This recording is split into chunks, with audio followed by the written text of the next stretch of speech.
curriculum.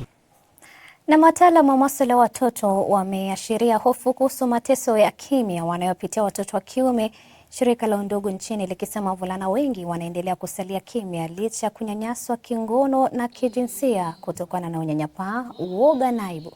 Wadau sasa wanazihimiza jamii kwa mstari wa mbele katika kuzuia na kuwatetea watoto wa kiume.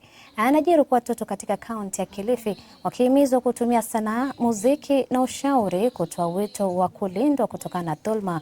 Wataalamu wanashinikiza kuwepo kwa mifumo sahihi ya kuripoti, ulinzi thabiti wa kisheria na utekelezwaji kamili wa kifungu cha 53 cha katiba ili kutetea haki na usalama wa watoto wote.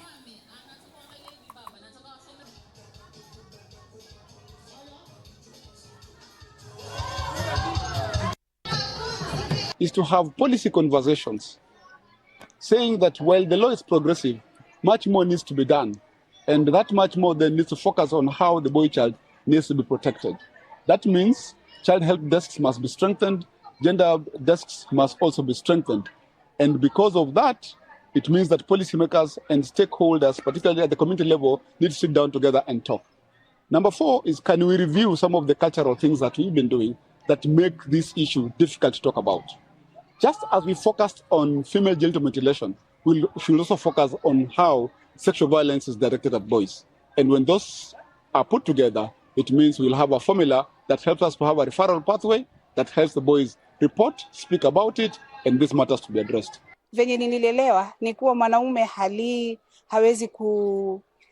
hawezi kutoa machozi yake, hawezi kusema kama kuna kitu kimemkwaza aweze kuongea.